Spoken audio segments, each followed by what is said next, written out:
beaucoup et bonjour à toutes et à tous. Je voudrais d'abord évidemment remercier Unité Laïque pour cette invitation. Je suis très heureux de parler devant vous, de faire d'ailleurs un peu exception à une règle que je me suis fixée, qui est de ne pas parler. Vous comprendrez aussi que mon propos est forcément d'une nature particulière, puisque je suis encore à chaud par rapport à ce que j'ai pu vivre pendant 5 années. Mais néanmoins, le sujet est tellement important et la qualité de ce qui se joue aujourd'hui est si importante aussi que je voulais être présent. Alors je vais le faire effectivement en réagissant à ce que vient de dire Marie Perret, en disant tout de suite que je partage le socle des valeurs qui est à la base de ce discours. Et à un moment donné, à juste titre, vous avez dit que ce modèle d'école républicaine dont vous avez parfaitement rappelé non seulement les tenants mais les aboutissants, et j'ai aimé cette logique qui tire le fil d'une certaine logique républicaine, justement. Mais vous avez rappelé qu'en effet, c'est un idéal et qu'il y a une distance avec le réel. Alors, d'une part, avec le réel tel qu'on l'aime plus ou moins, c'est-à-dire le réel réel, si je puis dire, et puis même le réel lié aux évolutions de la société. Il y a une matrice. Cette matrice, on la situe généralement sous la Troisième République, et en réalité, en citant Condorcet, vous rappelez bien que, à la suite d'ailleurs de Catherine Kinsler, qui a aussi évidemment dès 1789 une pensée qui est matricielle par rapport à ce dont nous parlons là quand nous parlons d'école républicaine, et en réalité, on peut même évidemment remonter dans les siècles précédents et dans l'Antiquité pour avoir quelques-uns des principes en réalité universels qui se jouent derrière cela, puisque là aussi, comme vous l'avez parfaitement rappelé, si on ne doit utiliser qu'un seul mot pour être au socle de tout cela, c'est évidemment celui de liberté. Et ce qui se joue, ne l'oublions pas, c'est que, mais vous l'avez parfaitement dit, et je ne le dirai pas mieux, c'est que l'école permette à l'enfant de devenir un adulte libre. Et c'est tout le paradoxe et toute la beauté de l'école que de créer un système de contraintes pour aller vers la liberté. Ce n'est pas une liberté d'immédiateté, ce n'est pas une liberté consumériste, c'est une liberté de construction de l'autonomie de la personne. Mais tout ça, vous l'avez parfaitement dit.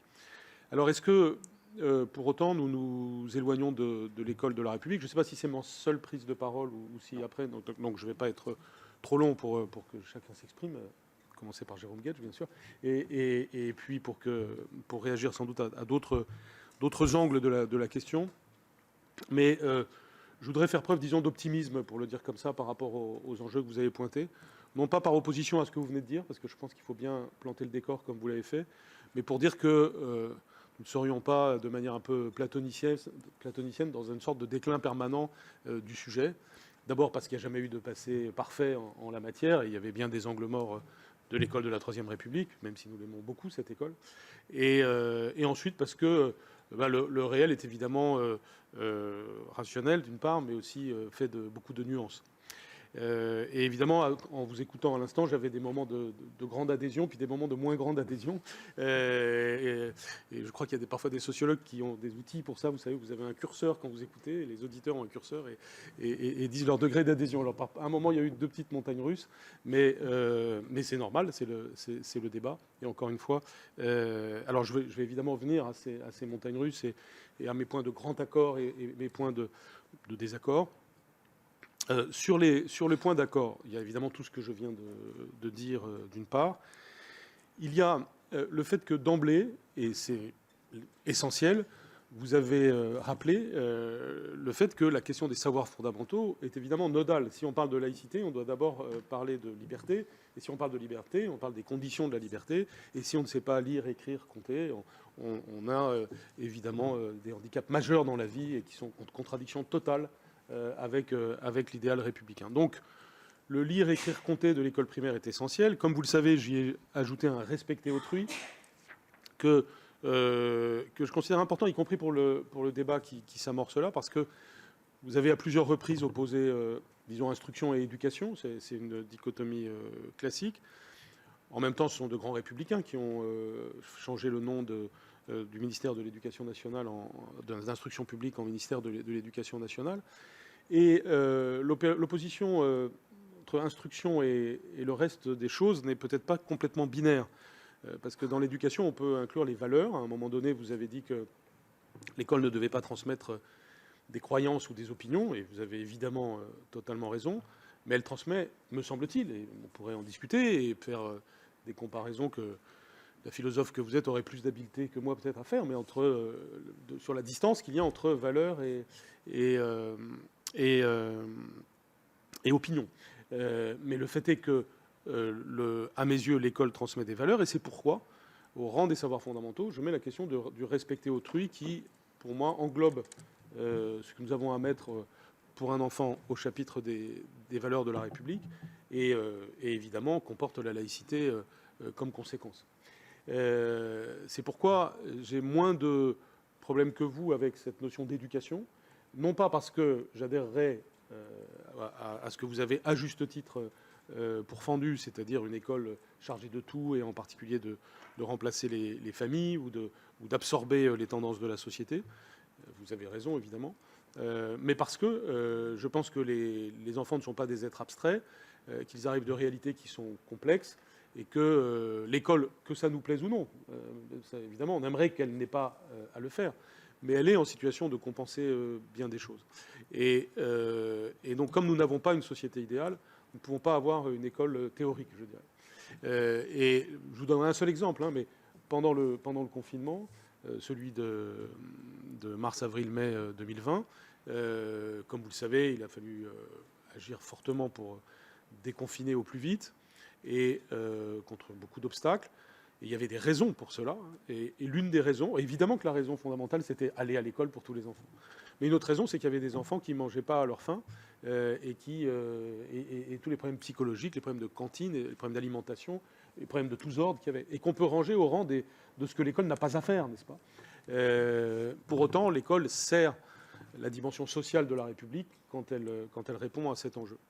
C'est pourquoi ce que je dis n'est pas en porte-à-faux avec ce que vous avez dit, mais c'est plutôt une façon de nuancer et surtout de complexifier le sujet. C'est que, sans arrêt, l'école de la République, qui plus est dans un 21e siècle hyper technologique et avec des tendances de fragmentation de la société très fortes, cette école doit être, et là je suis donc derrière vous et avec vous, en compensation de ces tendances.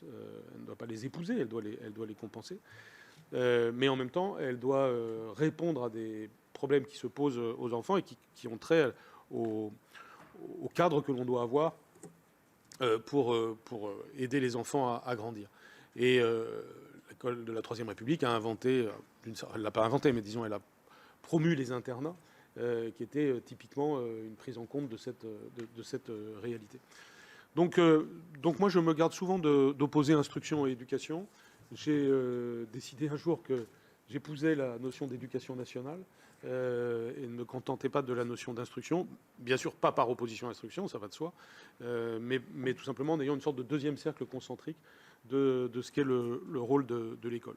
Mais ceci étant, évidemment, si l'école se consacre uniquement à ses missions d'éducation et pas à sa mission d'instruction, elle est en violation d'elle-même, ça va de soi. Et c'est pour ça que j'oppose absolument pas l'un à l'autre.